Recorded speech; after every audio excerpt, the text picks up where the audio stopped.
আসসালামু আলাইকুম সবাইকে, আশা করি সবাই ভালো আছেন। আজকে আমরা কথা বলবো কিলগার নিয়ে।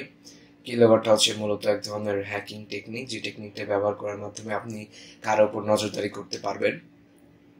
মূলত কিলগার ব্যবহার করার মাধ্যমে আপনি মাইক্রোফোনের মাধ্যমে কারো ভয়েস শুনতে পারবেন, সে কোন কোন সাইটে ভিজিট করছে সেগুলো দেখতে পারবেন, স্ক্রিনশট আকার দেখতে পারবেন, লিঙ্কগুলো পেয়ে যাবেন। তারপরে হচ্ছে সে কিবোর্ডে কি কি টাইপ করছে সেগুলো আপনি আপনি পেয়ে যাবেন, এবং এইগুলো আপনি ইমেলের মাধ্যমে কিন্তু খুব সহজে পেয়ে যাবেন। সো এই কিলগারের মাধ্যমে কিন্তু ফেসবুক অ্যাকাউন্ট বলেন, ইনস্টাগ্রাম বলেন, এই সোশ্যাল মিডিয়া অ্যাকাউন্ট থেকে শুরু করে ব্যাংকিং অ্যাকাউন্ট সকল কিছু কিন্তু পাসওয়ার্ডটা কিন্তু সম্ভব নিয়ে নেওয়া সম্ভব, অর্থাৎ অ্যাক্সেস নেওয়া সম্ভব। কিরকম ভাবে আমি বলি, দেখেন, আমরা যদি দেখা গেছে যে কোনো ফিশিং লিঙ্ক তৈরি করি, সেখানে ফেসবুক আইডি দিতে হচ্ছে, পাসওয়ার্ড দিতে হচ্ছে, ঠিক আছে, তারপরে হচ্ছে তারপর কিন্তু আমরা পাচ্ছি, ঠিক আছে। বাট বিষয়টা হচ্ছে এখানে কিন্তু একটু সন্দেহ প্রবণতা কাজ করে, বা দেখা গেছে অনেক সময় বুঝে গেলে ক্লিক করার সম্ভাবনা থাকে না। বাট আপনি যখন কিলগার ইউজ করবেন, কোথাও যদি আপনি কিলগার ইউজ করেন, তো সেখানে কি হবে, সেখানে হচ্ছে আপনি কিলগার ব্যবহার করার মাধ্যমে কিন্তু সে জানতে পারবে না যে সে কিবোর্ডে কি টাইপ করতেছে, সেগুলো আপনার কাছে চলে যাচ্ছে, ঠিক আছে। সো একটা বিষয় হচ্ছে যে কিলগার আসলে দুই রকমের হয়ে থাকে। একটা হচ্ছে যে আপনি হচ্ছে কিলগার ইনস্টল করাইতে পারেন কাউকে, আবার হচ্ছে আপনি চাইলে নিজের কম্পিউটার বা নির্দিষ্ট কোনো কম্পিউটারে ফিজিক্যালি ভাবে আপনি কিলগার সেট করতে পারেন, ঠিক আছে। তো আমরা ফিজিক্যালি ভাবে কিলগার সেট করে কিভাবে আসলে নজরদারি করা হয় সেটা আমরা দেখব। কিন্তু বিষয়টা হচ্ছে যে এটা আমরা পজিটিভ হইতে দেখব, কারণ কি, শুধুমাত্র নট অফ নেগেটিভ মেথড আমরা ইউজ করব। পজিটিভ মেথড কিরকম আমি যদি একটু বলি, ধরুন আপনি আপনার বাসায় হচ্ছে ছোট কোনো বাচ্চা আছে যে কম্পিউটার ব্যবহার করে, বা ধরুন যে আপনার ভাই বোন হতে পারে, বা যাই হোক একটা ছোট বাচ্চা আছে যে হচ্ছে কম্পিউটার ব্যবহার করে। তো আপনি চাচ্ছেন যে তাকে নজরদারি রাখার জন্য যেন সে কোনো ভুল কাজ না করে, তো সেজন্য আপনি চাচ্ছেন যে আপনি কিলগার সেট করবেন। তো এই কিলগার সেট করার মাধ্যমে কিন্তু আপনি দেখতে পারবেন তার সারাদিন যা যা করছে, কি কি করছে না করছে, আপনি কিন্তু আপনার মেইলের মাধ্যমে আপনি ওখান থেকে বাইরে থেকে বসে আপনি ফোনের মাধ্যমে দেখতে পারবেন, ঠিক আছে। সো এটা হচ্ছে মূলত একটা টেকনিক, হ্যাকিং টেকনিক। সো এটা আমরা আজকে দেখবো যে এটা আমরা কিভাবে করতে পারি, ঠিক আছে। সো এই জন্য আমাদের যেটা করতে হবে, আমাদেরকে প্রথমত চলে যেতে হবে আর এই ওয়েবসাইটটিতে, ঠিক আছে, এই ওয়েবসাইটটিতে চলে যেতে হবে। অল ইন কিলগারটা আমরা ডাউনলোড করব। অল ইন কিলগারটা মূলত আমরা 7 ডেজের জন্য হয়তো বা ফ্রিতে ব্যবহার করতে পারবো। বাট বিষয়টা হচ্ছে যে জাস্ট মেথডটা কিভাবে কাজ করে সেটা দেখার জন্য আমরা এই কিলগারটা ইউজ করব। তাছাড়া আপনি অনেক ফ্রি কিলগার আছে, সেগুলো ইউজ করতে পারেন। আপনি যদি দেন যে বেস্ট ফ্রি কিলগার, ওকে, রিমোট অ্যাক্সেস, আপনি অনেক কিলগার পেয়ে যাবেন। আমি জাস্ট দেখানোর জন্য, জাস্ট ইন্টারফেসটা সুন্দর এবং বোঝানোর বোধগম্যর জন্য আমি এটা ব্যবহার করতেছি, ঠিক আছে। সো এখানে দেখেন, এটা আপনি ডাউনলোড কিলগারে ক্লিক করলে কিন্তু আপনার কিলগারটা ডাউনলোড হয়ে যাবে। তারপর আপনি চলে যাবেন, চলে যাওয়ার পরে আপনাকে অবশ্যই মাথায় রাখতে হবে আপনার উইন্ডোজ ডিফেন্ডারের রিয়েল টাইম প্রোটেকশনটা আপনাকে অফ করে রাখতে হবে, কারণ তাদের ওয়েবসাইটে কিন্তু এই রিয়েল টাইম প্রোটেকশনটা অফ করার কিন্তু কথা বলা আছে, ঠিক আছে। তারপরে আমাদের যেটা করতে হবে সেটা হচ্ছে, ওকে, ফোল্ডারে আমরা চলে যাব। ফোল্ডারে যাওয়ার পর আমরা সেট আপ দিব। আমি এখান থেকে সবকিছু সরিয়ে ফেলেছি, নতুন করে আমার লিনাক্স অপারেটিং সিস্টেমটা সেট আপ দিছিলাম। তো যাই হোক, তো এখন আমাদের কি করতে হবে, আমাদের কিন্তু এই অল ইন অন টুলসটা সেট আপ দিতে হবে। আমরা হচ্ছে অ্যাকসেপ্ট করে দেবো এগ্রিমেন্ট। আপনি হচ্ছে এটা কাজ করবেন, সেটা হচ্ছে আপনি ডিফারেন্ট ফোল্ডারও করতে পারেন বা সি ড্রাইভও করতে পারেন, যে কোনো ডাইরেক্টরিতে আপনি করতে পারেন, ঠিক আছে। তো ওকে, আমরা ইনস্টল করে নিব। ইনস্টল করার পর হচ্ছে আমাদের যেটা করতে হবে, install skip this file not recommend, okay. So এই জন্য আমাদের যেটা করতে হবে, আমরা এখানে হচ্ছে আমাদের ইনস্টল হয়ে গেছে। ইনস্টল হয়ে যাওয়ার পরে আমরা আসলে এখানে একটা আইকন দেখতে পাচ্ছি। তো এখন আমাদের যেটা করতে হবে, আইকনে রাইট সাইডে যেটা আছে এখানে ক্লিক করলে সেটিং আসবে। এটা আমি দেখাই এবার। এখানে ক্লিক করলে সেটিং আসবে, সেটিংয়ে চলে যাব।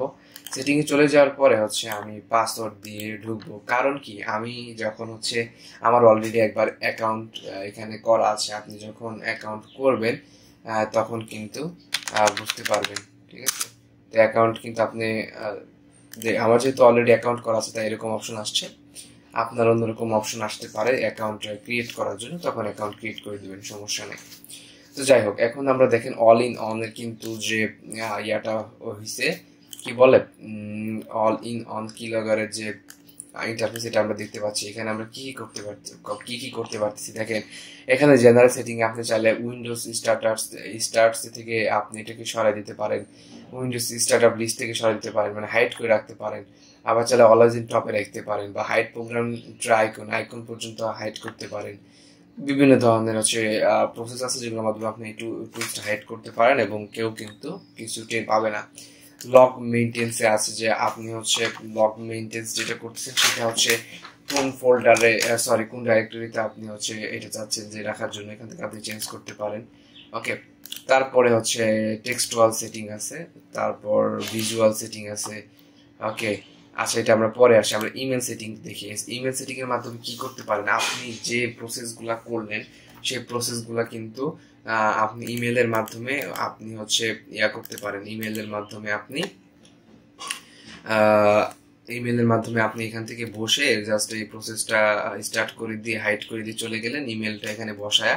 তো এখন কি হবে, আপনি হচ্ছে আপনার ধরেন অফিসে গেলেন বা কাজে গেলেন, আপনি এখান থেকে বসে বসে দেখতে পারবেন ইমেলের মাধ্যমে যে আসলে বাসায় যে কম্পিউটারটা ব্যবহার করতেছে সে কি কি করতেছে। ঠিক আছে, সো আরেকটা বিষয় হচ্ছে যে এখন আমাদের যেটা করতে হবে সেটা হচ্ছে যে আমরা একটু প্র্যাকটিক্যালি দেখব।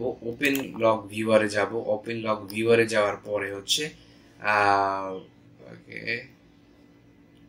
To continue. এখন আমাদের যেটা করতে হবে সেটা হচ্ছে ধরেন যে আমি টেক্সটুয়াল লকটা চাচ্ছি। টেক্সটুয়াল লকে দেখতেছি যে মেসেজ বক্স, এখানে আমি যে এক্স টাইপ করছিলাম, ঠিক আছে, জাস্ট দেখানোর জন্য আমি দেখেন এখানে আসলে কিছু আসলে যায় ওটা না, আমি ক্রস টিপ দিয়ে যাই এক্স টিপ দিছিলাম। যাই হোক, নোটপ্যাডে যাওয়ার পর লিখলাম হ্যালো হাউ আর ইউ। এটা লেখার পর হচ্ছে মেসেজ বক্সে আমরা দেখব যে কোনো ধরনের আসে কিনা। এই দেখেন নোটপ্যাডে ঢুকছি, নোটপ্যাডে ঢোকার পর হ্যালো হাউ আর ইউ লিখছি। তো এখন কেউ যদি তার ফেসবুক অ্যাকাউন্টের পাসওয়ার্ড বা ইমেলের পাসওয়ার্ড দেয় যে হ্যালো হ্যাকার্স 123, তখন এটা হচ্ছে একটা পাসওয়ার্ড। ঠিক আছে, কেউ পাসওয়ার্ড দিলে এখন বিষয়টা হচ্ছে যে এখানে কিন্তু সেটা ক্যাপচার করবে, এবং আমরা দেখতে পারবো এই দেখেন হ্যালো হাউ আর ইউ। অর্থাৎ আমরা এখানে যা যা টাইপ করতেছি এখানে কিন্তু সবগুলা এখানে শো করতেছে। ঠিক আছে, শুধু তাই না, এখন একটা ইন্টারেস্টিং বিষয় দেখাই, সেটা হচ্ছে ধরেন যে আমি হচ্ছে ওয়েবসাইটে যাচ্ছি, কোনো ওয়েবসাইটে যাচ্ছি, ধরেন ওয়েবসাইটে যাচ্ছি আমি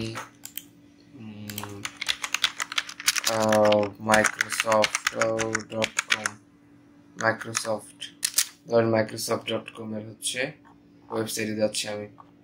ঠিক আছে, আমি ধরেন মাইক্রোসফট.com এর ওয়েবসাইটে যাচ্ছি, এই যে ওয়েবসাইটে ভিজিট করতেছি। ওকে, খুব ভালো। তারপর ধরেন আমি যাচ্ছি আপনার কোন ওয়েবসাইটে যেতে পারি, ধরেন পিক্সেলের ওয়েবসাইটে যাচ্ছি।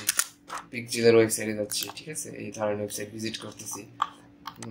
ওকে, সো ধরেন আমরা ওয়েবসাইট ভিজিট করলাম। এখন আমরা এখানে আসবো, এখানে এসে আমরা দেখব আমরা যে কোন ওয়েবসাইটে ভিজিট করছি সেগুলো কিন্তু দেখতে পাচ্ছি। দেখেন আমরা ফেসবুকে, ইউটিউবে ভিজিট করছি, মানে আমি টুলস চালু করার পরে হচ্ছে গিয়েছিলাম, মানে আগে যখন ব্যবহার করছি টুলসটা প্র্যাকটিসের জন্য যে আসলে দেখি এটা কাজ করতেছে কিনা এখন। তো তখন হচ্ছে আমি ফেসবুকে ঢুকছিলাম, তারপর ইউটিউবে ঢুকছিলাম, তারপর হচ্ছে দেখেন কেবল পিক্সেলে ঢুকলাম, এটা দেখাচ্ছে। মাইক্রোসফটে ঢুকলাম দেখাচ্ছে কোন ওয়েবসাইট ভিজিট করছি তা দেখাচ্ছে। ঠিক আছে, এখন আমরা দেখবো যে ভিজুয়াল লক, এটা হচ্ছে মোস্ট ইম্পর্টেন্ট এবং চরম একটা বিষয়। দেখেন আমি কিন্তু এই যে যা যা করছি প্রত্যেকটা পেজ, প্রত্যেকটা কিন্তু স্ক্রিনশট আমরা দেখতে পাচ্ছি। দেখছেন, স্ক্রিনশট দেখতে পাচ্ছি, আমি কিন্তু নড়াচ্ছি আর স্ক্রিনশট দেখতে পাচ্ছি। এই যে একটু আগে কিন্তু ফায়ারফক্সে ঢুকলাম, দেখছেন, তারপর মাইক্রোসফটে ঢুকলাম, দেখছেন, মাইক্রোসফটে ঢুকার পর পিক্সেলে ঢুকলাম, এগুলো সব কিন্তু স্ক্রিনশট কিন্তু সে স্টক করে রাখছে। আপনি চাইলে খুব সহজে কিন্তু এগুলো দেখতে পারেন। আবার আপনি চাইলে হচ্ছে অডিও লগ দেখতে পারেন, অডিও করতে পারেন, যদিও বা আমার তো মাইক্রোফোনের সাথে কানেক্টেড নাই, এই জন্য হচ্ছে আমরা এটা দেখতে পাচ্ছি না। বাট আপনি চাইলে ওয়েব ক্যামেরাটাও দেখতে পারেন, ঠিক আছে, ওয়েব ক্যামেরাটাও দেখতে পারেন। তো এটা এটা হচ্ছে বিষয় যে আপনি যা যা করবেন সবকিছু কিন্তু আপনি হচ্ছে খুব সহজেই দেখতে পারবেন। তো এটাই হচ্ছে বিষয় যে দেখেন webcam lock, webcam dates, যাই হোক ওয়েব ক্যামের বিষয়গুলো আছে, ভিউ ওয়েব ক্যাম লক, কিন্তু ওয়েব ক্যামের সাথে কানেক্টেড নাই, থাকলে আমরা দেখতে পারতাম। তো এইটা হচ্ছে বিষয় যে আপনি খুব সহজে কিলগার ব্যবহার করার কিলগার ব্যবহার করার মাধ্যমে কিন্তু খুব সহজেই আপনি কারোর উপর নজরদারি করতে পারবেন খুব সহজে, ঠিক আছে। সো এটা হচ্ছে আপনি অবশ্যই ভালো কাজের জন্য ব্যবহার করবেন, not only illegal purpose, but এটা ভালো কাজের উদ্দেশ্যে ব্যবহার করতে পারেন। তো আজকে এই পর্যন্তই ছিল। আশা করি এই ভিডিওটা সবাই বুঝতে পারছেন, এবং ডাউনলোড করবেন এখানে, এই ওয়েবসাইটে গিয়ে ডাউনলোড করবেন, এই ওয়েবসাইটে গিয়ে ডাউনলোড করবেন এবং রিয়েল টাইম প্রোটেকশন যেটা আছে সেটা অফ করে ডাউনলোড করবেন, বাস হয়ে যাবে, আর কিছু ক্রাইটেরিয়া নেই। সবাই ভালো থাকবেন, সুস্থ থাকবেন, আল্লাহ হাফেজ।